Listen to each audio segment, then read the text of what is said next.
우리 교회가 개척 되기 전 그리고 개척되었던 초기에 하나님이 제게 주신 마음이 있었어요. 그거는 우리 교회가 어떤 교회가 되면 좋을까에 대한 깊은 고민이었습니다. 당시 저희 교회 구성이나 또 하나님의 부르심을 보았을 때 모델링 할 만한 교회가 없었어요. 당시에 어떤 교회를 모델 교회로 생각하고 배우면서 따라가면 좋을까라는 마음이 제 안에 많이 있었는데, 사실 당시에 우리 교회가 모델 교회로 생각하고 따라갈 수 있는 교회가 그때 없었습니다. 또 그것은 지구상에 그런 모델 삼을 만한 아름다운 교회가 없었다는 뜻이 아니라 제 삶의 그 바운더리가 넓지 않은 때였고, 그런 교회를 제가 찾지 못한 이유이기도 했습니다. 하나님께서 주신 마음은 이런 마음이었어요. 주변에서 그런 모델 교회를 찾으려고 하지 말고 주님께서 처음 세우신 기독교가 생긴 이래 예수님 오신 이후 첫 교회를 모델 교회로 삼아라 라는 마음을 많이 주셨었습니다. 그래서 저희 교회가 초창기에 많이 그 얘기를 제가 여러 번 했었습니다. 초대교회와 같은 복음적이며 선교적인 건강한 교회를 꿈꾼다 라는 것이 우리 교회의 방향이었습니다. 그만큼 사실 오늘 사도행전 8장에 나오는 예수님 오신 이후에 세워진 첫 교회는 저희 교회에 있어서도 매우 중요하고, 또 이후에 생기는 주님의 모든 교회들에 있어서 매우 중요한 의미와 가치가 있는 교회입니다.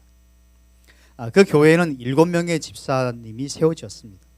7명의 집사를 교회가 세운 이유는 사도들이 말씀과 기도에 전무하도록 하기 위함이었습니다. 당시 사도들이 구제하는 일에 열심히 나서다 보니 사실 말씀과 기도에 전무할 수가 없었어요. 그 말씀과 기도에 사도들이 전무하지 못하기에 영적인 수준 혹은 가르침이 약화되고 말씀의 선포가 깊이가 이제 없어지진 않았겠지만 여러 가지 영향력들이 나타나기 시작하자 교회는 7명의 집사를 세우게 됩니다. 그런데 독특한 이유가 것이 있는데, 이 교회가 7명의 집사님을 세울 때 그 기준이 있었다는 거예요. 그것은 교회 안에서 얼마나 많은 사역을 할 수 있을 만큼의 은사나 자원을 가진 분이냐가 기준이 아니라는 거예요. 당시 기독교 역사상 처음 세워진 첫 교회가 집사를 세운 그 기준은 성령과 믿음이 충만한 사람이었습니다. 그러니까 성령과 믿음이 충만한 사람에게서 나타나는 특징이 뭐죠? 성령님은 예수님을 증거하기 위해 온 영이죠.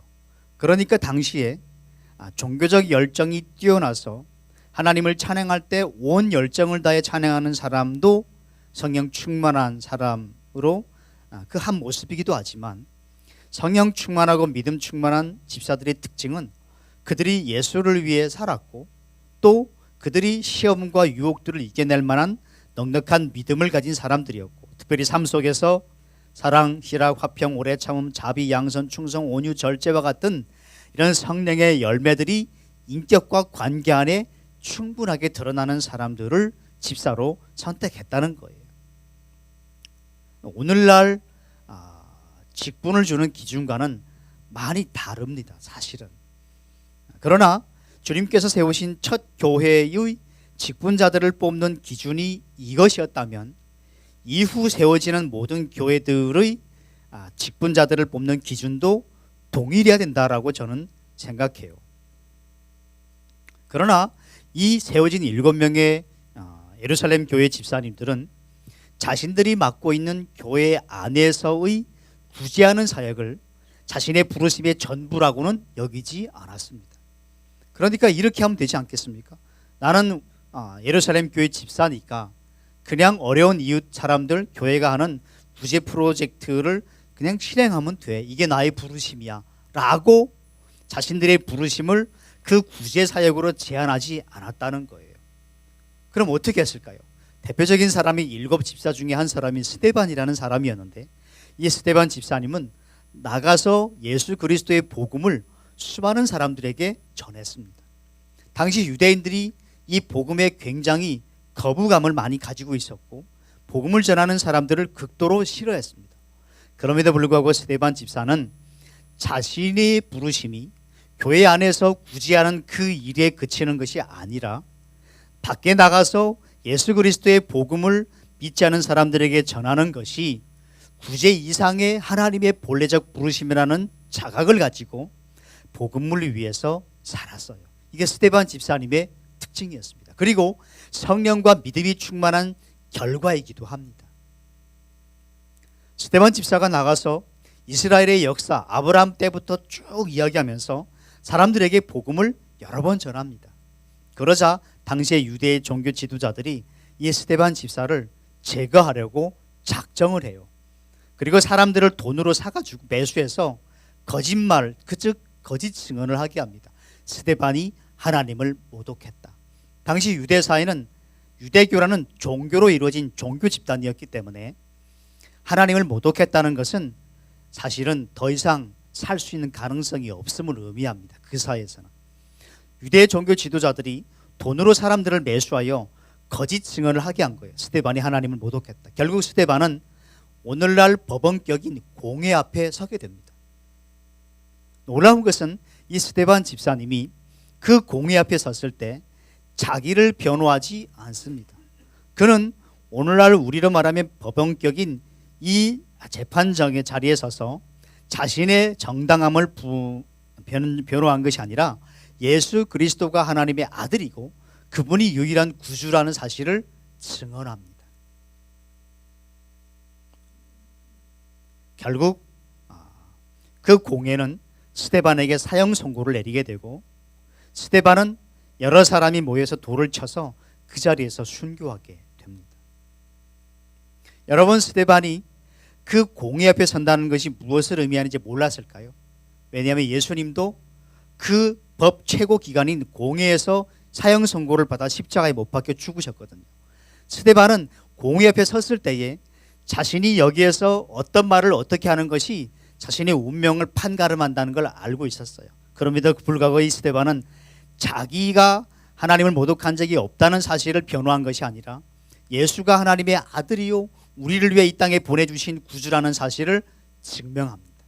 결국 순교하죠. 이 일은 예루살렘 교회에 굉장히 큰 충격이었을 겁니다. 왜냐하면 여러분, 우리 교회 안에 어떤 집사님 혹은 권사님이 오늘 이렇게 같이 예배드렸는데 이틀 뒤에 복음 전하다가 순교했어요. 매 맞아 돌아가셨다 하면 그 사건은 우리에게 어떤 충격, 어떤 의미로 다가올까요? 또 그 일이 우리 교회 안에 어떤 어떤 일들을 일으킬 것 같습니까? 예루살렘 교회의 성도들이 생각지도 못한 일이 일어났습니다. 스데반이 순교했고 바로 오늘날 우리가 알고 있는 사도 바울이 바울 되기 이전 사울이라는 본명을 가지고 있을 때였는데, 이 사울이 돌아다니며 그리스도인들을 잡아서 감옥에 넣기 시작했어요. 그래서 예루살렘 교회에 핍박이 일어나기 시작했는데 사도들을 빼고는 전부 다 흩어졌습니다. 다 나간 거예요, 교회를. 여러분, 이게 쉬운 일이었을까요? 어려웠을까요? 당시 예루살렘 교회 성도들은 예루살렘이라는 도시 안에 살고 있는 도시 주민들이었습니다. 그런데 핍박 때문에 학교에 다니던 자녀들을 다 데리고 더 이상 예루살렘에 살 수 없어서 낯선 땅으로 가게 된 거예요. 갈 수밖에 없었고요. 내 모든 경제권이 다 이 도시 안에 있는 거잖아요. 어떤 분들은 또 가게에서 물건을 파는 분들도 계셨을 거 아닙니까? 그 도시, 그 교회 성도들 중에 그 가게를 다 접고 준비한다는 것도 없이 하루아침에 짐을 싸고 도망치듯 그 도시를 떠날 수밖에 없었어요. 살아온 정든 고향, 자녀들이 공부하고 있고 경제권이 다 있고 인간관계가 다 있는 그 예루살렘 도시를 핍박 때문에 하루아침에 갑자기 떠나볼 수밖에 없게 된 거예요. 그게 쉬운 일이겠습니까? 진짜 어려웠을 것 같아요. 원망하는 사람들은 없었을까요? 이건 사도들이 일어날 일들을 예측하고 대비책을 마련해 두지 않아서 이렇게 된 거야. 그 스데반 집사 그 한 사람 그렇게 혼자 막 열심히 하더니 온 교회에 피해를 끼쳤네. 이렇게 원망하는 사람은 없었을까요? 놀라운 것은 성경 어디에도 이 일로 인하여 하나님을 저주하거나 지도자들을 원망하거나 스데반 집사에 대하여 안 좋은 말을 하는 사람이 단 한 사람도 없었다는 사실이에요. 왜 그랬을까요? 왜 그들은 그 핍박 가운데서 짐을 싸고 다 흩어지면서 불평 한마디 없이 삶의 터전을 묵묵히 떠났을까요? 그것은 그들이 생각하는 예수는 오늘날 많은 사람들이 생각하는 예수와 달랐어요. 그들은 예수를 따른다는 것이 무엇인지 알고 있었습니다. 예수를 따른다는 것이 하나님의 축복 가운데 많은 것을 소유하고 누리고 또 안전한 삶이 예수를 따르는 삶이라기보다는 그리스도와 사도들을 통해 본 것처럼 예수를 따르는 길이 좁은 길이요, 또 하나님의 나라와 복음을 위해서 대가 지불이 필요한 여정이라는 사실을 그 당시의 성도들은 알고 있었습니다. 사도들을 제외하고 전부 흩어졌습니다.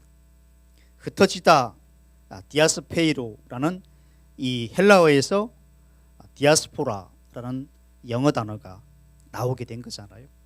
디아스포라, 흩어진 자들, 이민자들, 떠난 이들, 뭐 이런 의미입니다. 그러니까 인류 역사상 첫 교회가 세워졌는데 성도들이 굉장히 많았죠. 예루살렘 안에 수천 명이 예수를 믿었으니까요. 그 당시에는 정말 엄청난 거거든요. 그런데 세워지지 않아 얼마 지나지 않았는데 사도들만 남고 성도들이 다 나가버린 거예요. 요즘 말로 하면 개척되어서 엄청나게 성장하던 교회가 목회자만 남고 성도들이 다 나간 겁니다. 사람들을 끌어들여 사람들이 들어와서 많은 숫자를 이루어야 성공한 목회로 평가하는 오늘날의 기준으로 보았을 때 예루살렘 교회는 실패한 교회고 망한 거예요. 사실은 망한 겁니다. 오늘날 우리에게 매혹적인 교회들이 많죠. 제가 금요일날 어떤 교회에 설교하러 갔었는데요, 이제 북한 선교를 조금 하고 싶어하는 교회였는데 하남에 있는 굉장히 큰, 지은 지 1년밖에 안 되는 교회였습니다. 정말 아름답게 지었더라고요. 진짜 크고요. 주차장이 진짜 백화점 주차장만큼 크더라고요. 제일 구석에 제가 차를 댔는데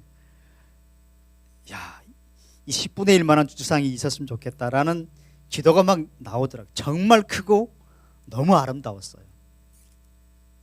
매력적인 교회들이 많죠. 다양한 편의시설, 목회적인 전문가들로 구성된 완벽한 교회 학교를 가진 매력적인 교회들 굉장히 많습니다. 그런데 중요한 것은 이 진짜 교회란 무엇이냐. 건물 크든 작든, 크다고 아니고 작다고 진짜 교회인 건 아니잖아요. 성도가 많다고 가짜 교회고 성도가 적다고 진짜 교회인 것도 아니에요. 적든 많든 크든 적든 상관없이 참된 교회의 특징이 무엇일까? 어떤 유형이든 대부분의 교회들은 사람들을 교회로 끌어들이려고 합니다. 그 맞아요. 또 중요하고요. 그렇지만 역사 속에 사람들이 정해놓은 잘 나가는 교회 혹은 잘 되는 교회, 좋은 교회, 갈만한 교회, 가볼만한 교회, 이런 교회의 기준은 대부분 숫자나 그 교회가 가지고 있는 영향력으로 평가됩니다. 그런 사람들을 끌어들이는 것이 성장하는 교회의 기준이라고 생각하는 오늘날의 기준으로 보았을 때 예루살렘 교회는 진짜 망한 교회예요. 여러분, 만약 여러분이 알고 있는, 여러분이 몸 담았던 그 큰 교회들이 혹시 있었지 않겠습니까? 그 큰 교회가 어느 날 목사님과 목회자 몇 명 남고 성도들이 다 나갔다, 그런 뉴스가 신문 머리에, 기독교 신문 머리에 머리기사로 뜬다면 여러분이 어떠시겠습니까? 의아한 일이죠. 충격적인 일입니다. 예루살렘 교회가 그렇게 성장하더니 갑자기 성도들이 다 밖으로 흩어져 버리고 사도들만 남았다는 것은 하나님께서 우리에게 시사하는 바가 매우 큽니다. 사실은 받아들이기 쉽지 않아요. 왜냐하면 그 예루살렘 교회 성도들이 점점 많아져서 그 교회가 그 도시 안에 선한 일들을 많이 하면 좋지 않을까요? 그 교회가 보존되어서 그럼 돈도 많아질 거고 구제도 많이 하고 교육기관도 세우고 학원도 세우고 학교도 세우고 고아원도 세우고 요양원도 세우고 그렇게 사회에 선한 영향을 끼치면 더 많은 사람들이 주님께로 돌아오고 교회는 교회대로 아름답게 좋지 않을까요? 그런 놀라운 것은 예수님이 세우신 교회가 얼마 지나지 않아 다 흩어졌다라는 겁니다. 이건 성도들이 원했을까요? 아닙니다. 그럼 사도들이 기획한 일이었을까요? 아니에요. 사도들도 오늘 시대 목회자들처럼 그 교회 성도들이 전부 흩어지기를 원하지 않았을 겁니다. 그런데 하나님께서 이 박해를 통하여 예루살렘 교회를 완벽하게 다 흩으셨어요. 성도들은 원하지 않았습니다. 왜 그런지 아십니까? 당시 사도행전 2장에 보면 세워진 기독교가 생긴 일에 세워진 첫 교회는 이 땅에 임한 천국을 누리고 있었어요. 사도행전 2장에 보면 이렇게 써 있습니다. 성도들이 사도들의 가르침을 받고 두려워하며 어느 정도였냐면 어떤 분들의 필요가 보이면 자신들의 재산을 팔아서 그 필요를 도와줬어요. 예루살렘 교회가. 그리고 집집마다 가서 떡을 떼고 함께 성찬식을 가정에서 성도들끼리 했거든요. 성찬식을 하면서 그리스도의 죽으심을 기념하고 감사하고 기뻐하고 그랬어요. 그리고 놀라운 것은 초대교회에서 이 예루살렘 교회 성도들이 물건을 공용했습니다. 그러니까 정gin이 집사님이 후라이팬이 필요하면 제가 저희 집 거를 갖다 준 거예요. 어느 집사님이 드라이기 없으면 제가 갖다 준 거예요. 이런 식입니다. 사실 이 땅에 임한 하나님의 나라의 실제였습니다.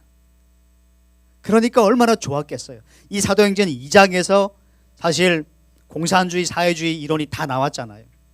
여러분이 아시는 막스 레닌 같은 그 사람들이 다 실학생들이었습니다. 초창기에. 그들이 이런 공평한 이상사회, 서로 나눈 이상사회를 세워보자고 이론 내고 만든 게 공산주의, 사회주의 사회 아닙니까? 초대교회는요 너무너무 좋았어요. 사실 한 번도 본 적이 없는 사회였고 이런 사회는 꿈꾸도 본 적도 없는 놀라운 이상사회였습니다. 그러니까 흩어지고 싶었겠습니까? 누가 그런 상상을 했겠습니까? 누가 헤어지고 싶었겠어요? 누가 그런 교회가 사도들만 남고 다 나가기를 원했겠습니까? 누구도 없었어요. 하지만 하나님께서는 박해를 통하여 그 교회를 흩으셨습니다. 스데반 집사의 순교 소식이 들려서 마음이 아팠는데 바로 이어 교회 핍박이 와서 더 이상 교회를 다닐 수 없게 된 거예요. 교회를 못 다니게 된 게 아니라 그 도시에서 살 수 없게 되었어요. 그래서 자네들의 손을 잡고 다 이해되지 또 이해할 수도 없는 자네들에게 이해할 수 있는 최대한의 설명을 하며 그 도시를 성도들이 다 떠나게 된 거죠. 하나님은 이 일을 통하여 교회란 무엇인지에 대하여 이후에 세워지는 당신의 교회들이 정의하기를 원하셨고 교회를 다닌다라는 것이 무엇을 의미하는지를 교회를 다니게 될 미래의 성도들이 인식하기를 원하셨던 거예요. 흔히 교회하면 우리는 건물을 생각하고 목사를 생각하고 성도들을 생각하고 교회가 하고 있는 정기적인 예배와 기타 여타의 여러 가지 프로그램들을 주로 생각합니다. 그게 교회의 본질이라고 생각하죠. 본질 중에 하나는 맞습니다. 교회를 다닌다. 그 기준이 뭐죠? 주일 안 빠지고 예배 드리고요. 11조 드리고 헌금 드리고 조금 더 헌신된 분들은 교회에 와서 무엇인가 봉사하고 사역하면 진짜 교회 잘 다니는 좋은 분이신 거죠. 이것이 교회 다닌다고 사람들이 역사 속에 정해놓은 기준입니다. 하지만 하나님은 예루살렘 교회의 성도들을 전부 흩으심으로써 우리가 가지고 있는 이 기준을 우리가 허물기를 원하셔요. 교회를 다닌다 혹은 교회라는 것은 모여서 사도행전 2장에 나오는 것처럼 우리만 은혜 받고 우리만 어떤 것들을 누리는 누림의 장소가 아니라 하나님을 예배하고 동시에 그분의 은혜를 깊이 경험하여 힘을 얻어 사명감을 가지고 흩어져 세상에 나가 복음을 전하는 이 흩어진 자들의 모임이 바로 교회다라는 거예요. 하나님께서 우리에게 재인식하기를, 재정의하기를 원하시는 교회의 본질은 이거예요. 예수의 피로 깨끗하게 은혜를 입은 성도들이 모여 하나님을 예배함과 동시에 사명을 가지고 세상으로 흩어져 예수의 복음을 위해 삶의 자리에서 살아내는 흩어진 나그네들, 흩어진 디아스포라들, 그들을 가리켜 교회라고 하는 거예요. 이 교회는 왜 이러냐? 여기는 왜 이렇게 하냐? 목사님은 왜 저런다냐? 저 집사님은 왜 그런다냐? 의자는 왜 이렇게 삐뚤어졌냐? 강대상은 왜 유리냐? 왜 작냐? 왜 나무가 아니냐? 그게 교회로 부름받은 우리의 본질이 아니다라는 겁니다. 국은 왜 짜냐? 반찬은 왜 줄었냐? 왜 이번 주에는 많아졌냐? 이게 우리의 부르심이 아니에요. 우리의 부르심은 뭐죠? 그런 사소한 것들에 우리의 관심을 기울이는 것이 아니라 모였을 때 하나님을 예배하고 또 하나님의 은혜를 함께 공유하고 흩어져서 세상에서 하나님의 복음을 위해 살아내는 삶이 하나님께서 우리를 부르신 목적이고 그것이 교회의 본질이자 교회를 다니는 성도들의 모습이어야 된다라는 거예요. 여러분 생각해 보십시오. 예루살렘 교회 성도들이 흩어지지 않았으면 그 이후에 사마리아와 또 열방의 교회가 세워졌겠습니까? 그들이 흩어지지 않았더라면요, 오늘날 우리도 없었을 거예요. 그들이 흩어졌기에 열방의 교회들이 세워졌고 하나님의 선교가 이루어졌으며 오늘날 우리가 주님 앞에 나아오게 된 겁니다. 하나님은 사람들을 끌어들이기 위한 각종 프로그램과 어떤 행사를 자꾸 벌이는 그런 교회를 원하시는 것이 아니라 성도들이 흩어져서 디아스포라가 되어 복음을 위해 삶의 자리에서 살아내는 그런 교회가 되기를 원하셔요. 이게 예루살렘 교회의 특징이었습니다.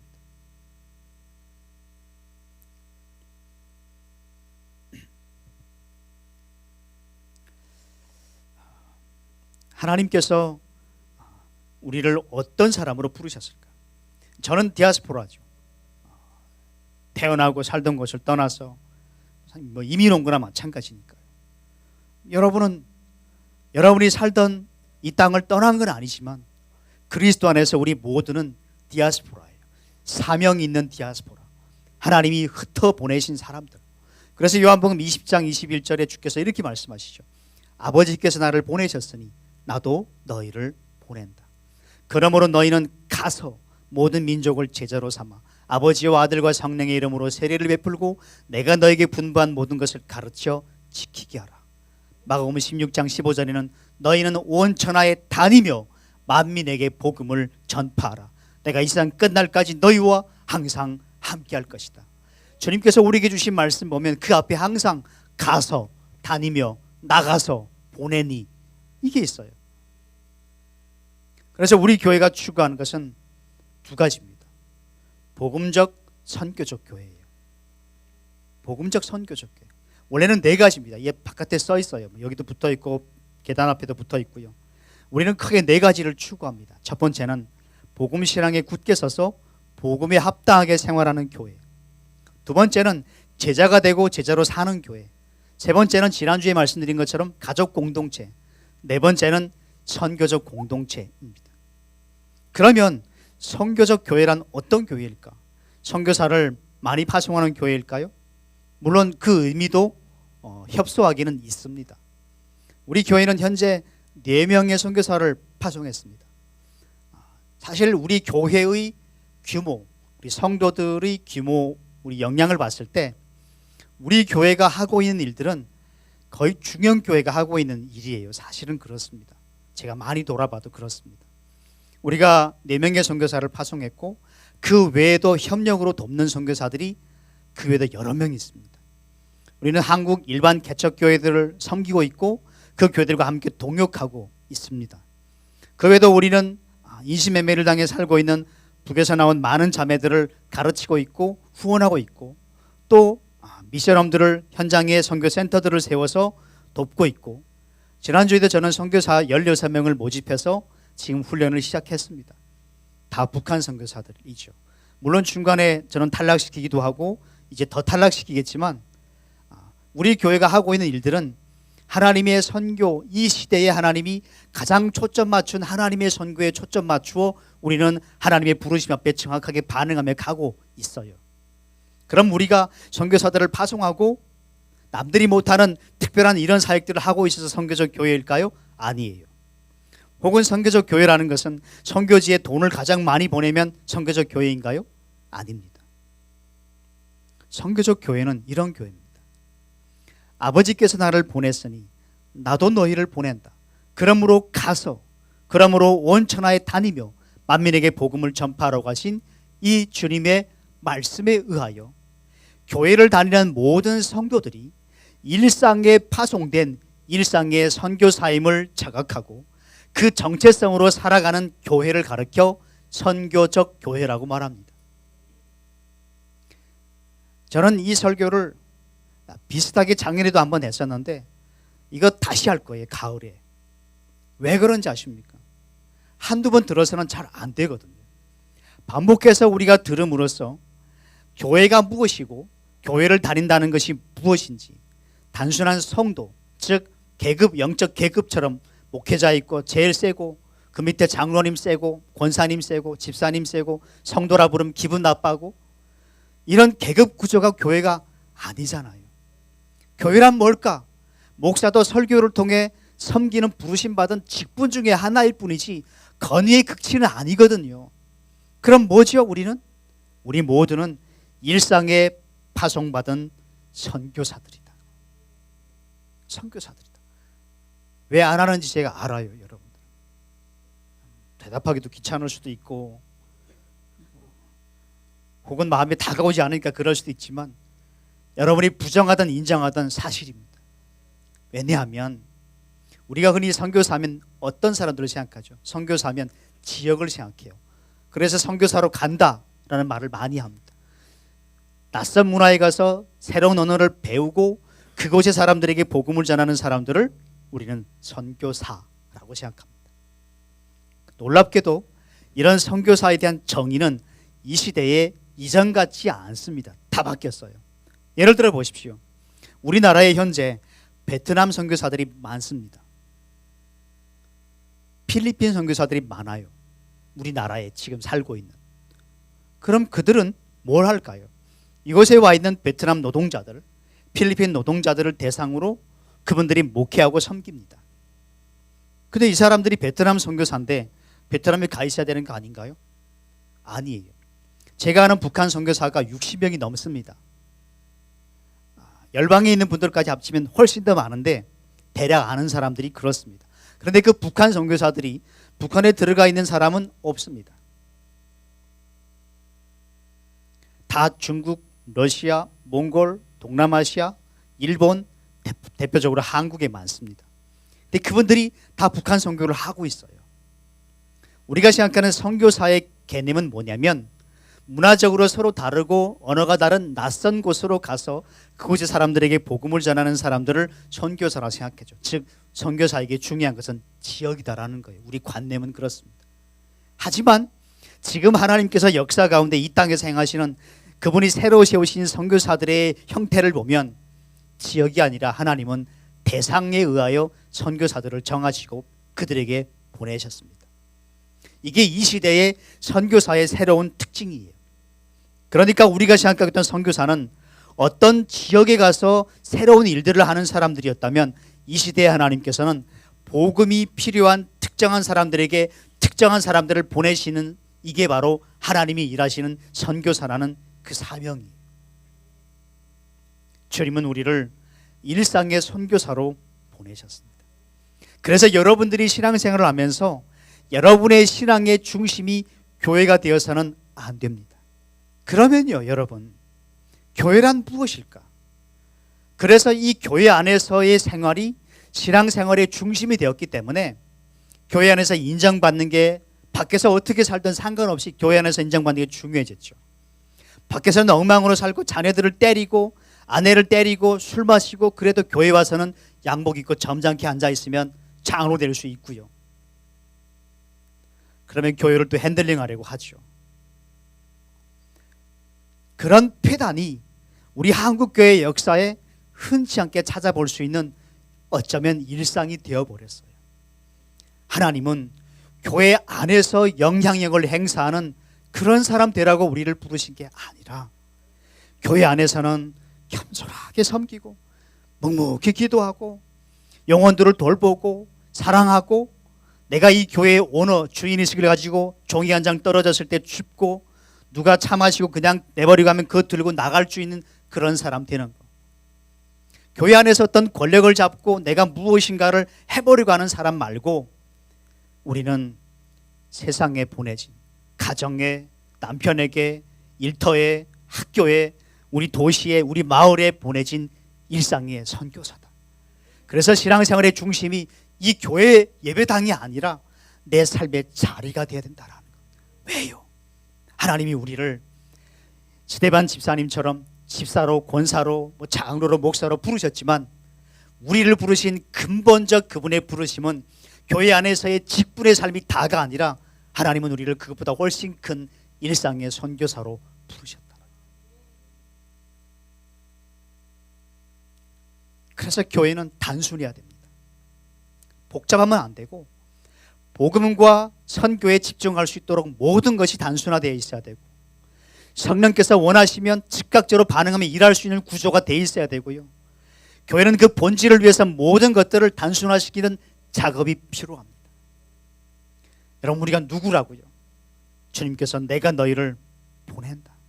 그러므로 가서 온 천하에 다니며 말씀하신 것처럼 저와 여러분은 흩어져야 되는, 그리고 사명을 위해 흩어지는 새로운 디아스포라, 흩어진 일상의 선교사다라는 것. 이게 우리 정체성이에요. 옆에 분에게 한번 이야기해 볼까요? 당신이 선교사입니다. 여러분, 우리가 내가 선교사라는 마음을 살게 되면 우리 관계에, 우리 삶에, 돈을 대하는 우리 태도에, 우리의 씀씀이에 얼마나 많은 변화가 올지 생각해 보십시오. 예를 들어서 우리가 아는 여러 선교사님들 있잖아요. 저는 선교사님들을 자주 만납니다. 거의 안 만나는 주간이 없어요. 이번 주간에도 만나고요. 우리가 단기 선교 가서 선교지 가보면 선교사님들 중에 일부는 빼고 대부분 신실한 선교사들은 후원금 받아서 자기 집 크게 짓고 돈 저축하고 모아서 살려는 사람 있습니까? 없습니까? 신실하지 못한 이들은 있지만 진짜 신실한 선교사들은 그런 생각조차 안 합니다. 여러분, 라오스에 가면 차를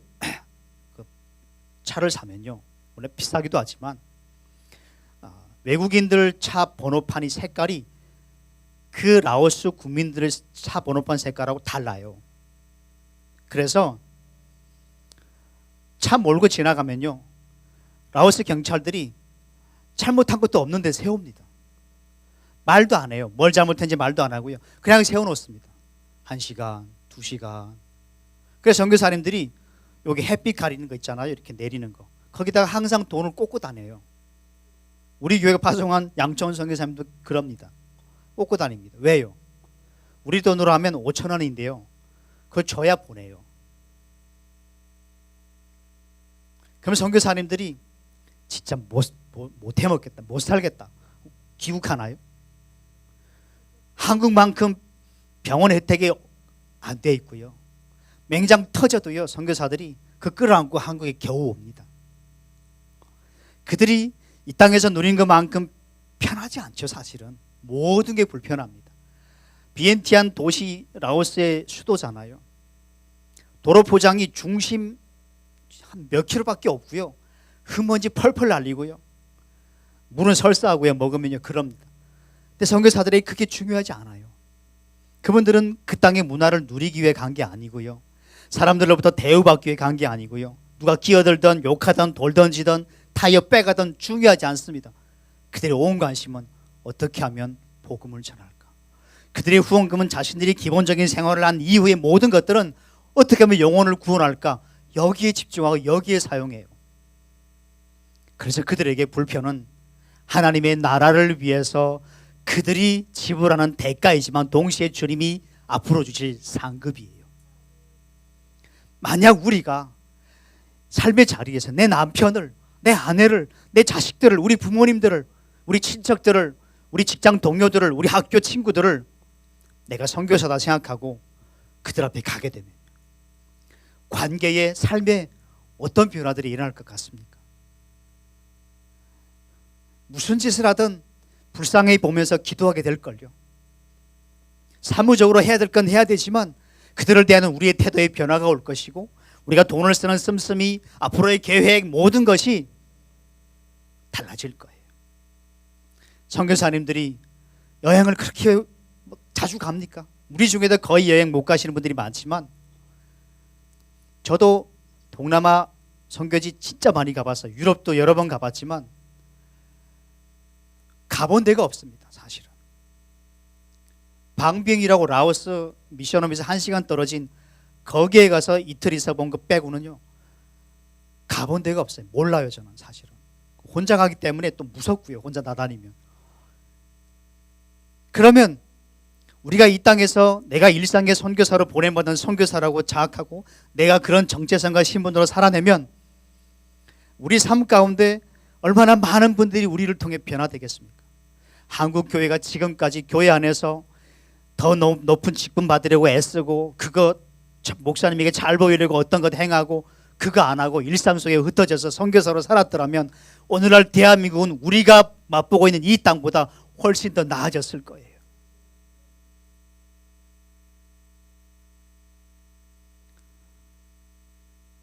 그래서 우리 안에 나의 부르심이 무엇인가에 대한 분명한 정체성, 이 신분에 대한 확신이 있어야 됩니다. 내가 누구라고요? 나는 하나님이 복음을 위해 흩으신 디아스포라, 즉 일상의 선교사다. 남편을 대할 때도 난 선교사다. 훨씬 나을걸요. 훨씬 낫습니다. 정말 내 마음을 힘들게 하는 주변의 사람들, 내가 일상의 선교사, 내가 선교사지라고 생각하면 여러분들의 기도의 깊이가 달라질 것이고, 그에 대한 하나님의 축복, 블레싱의 깊이가 달라질 거예요. 이게 하나님의 성도들이 살아내는 방법입니다. 많은 그리스도인들이 주일 예배드리고 성경 읽고 기도하고 필요한 것들을 구하고 교회 가서 봉사하고 11조 드리면 끝. 그래서 신앙과 삶을 분리합니다. 아니에요. 우리가 모이는 이유는 일상 속의 선교사로 살아갈 때 하나님이 행하신 놀라운 일들을 경험하고 나서 모아서 하나님이 행하신 일들을 노래하고 예배하고 간증하면서 서로 힘을 얻고 도전받고 위로받고 다시 시장에 가서 하나님의 일들을 감당하기 위해서 모이는 거예요.